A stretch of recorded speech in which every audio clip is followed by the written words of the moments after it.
So here is the topology that we will use in this course for static routing. We see that we have the prefix of 192.168 for all of these networks, and the first network has the address of 1.0, the second network has the address of 2.0, the third network has the address of 3.0, and finally the fourth network has the address of 4.0. And all of these networks has the subnet mask of /24, the subnet mask of class C. Now if we want to configure static routing in this network or this topology for hosts in the first network to reach host in the third network, we will go into router 1 and start configuring static routing. But before that, I have to try and ping from the first host in the first network from PC1 to the IP address of PC3, which has the address of 3.1, this one. Now if I ping, we see that we have the message of destination host unreachable, which means that router 1 does not know how to reach the third network, the network of 3.0. So we see here that we received a message from the default gateway router 1 saying that destination host is unreachable. Now if we go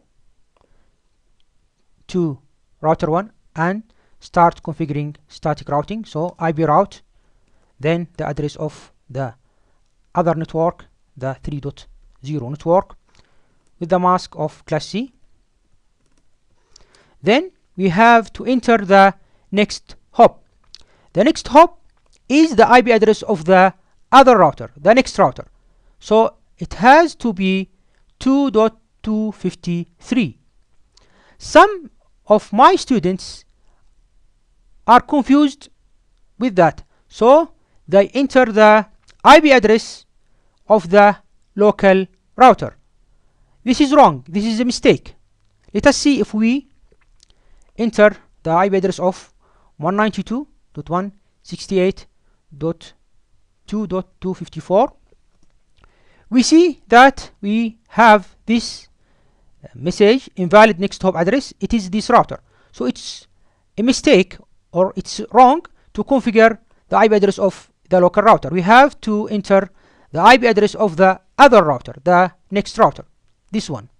So now on router 1, we see that the command is accepted. So now if we want to check our routing table using the show IP route command, we see that we have the static routing configured correctly. We see that we have an administrative distance of 1 for static routing. The administrative distance is the trustworthy of the route.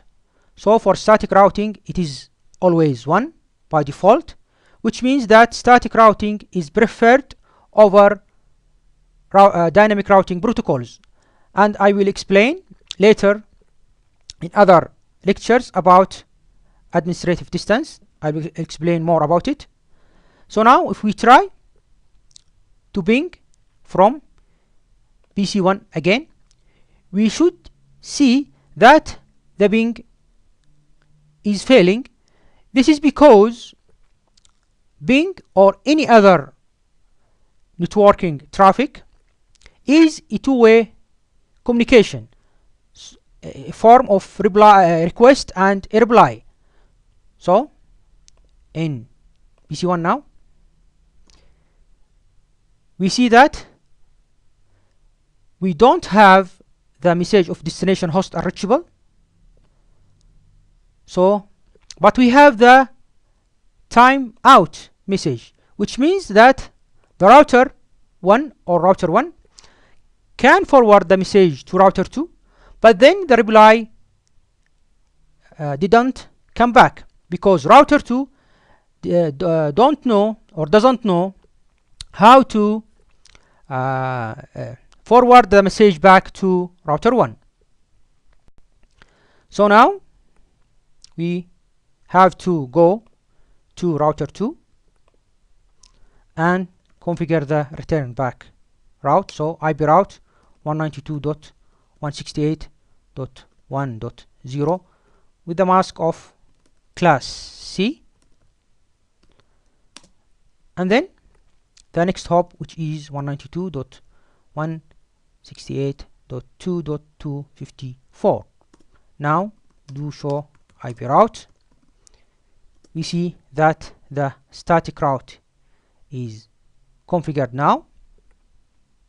Now if we go to PC1 and try to ping again, we see that we have replies coming back. So our ping is successful. Now if we go to router 1 and issue the command show ARP, we see that router 1 knows about the MAC address of router 2. This is the MAC address of router 2 associated with the next hop address of 2.253. So the packets, when sent from router 1 to router 2, they are encapsulated with the MAC address of the next hop, the MAC address of router 2.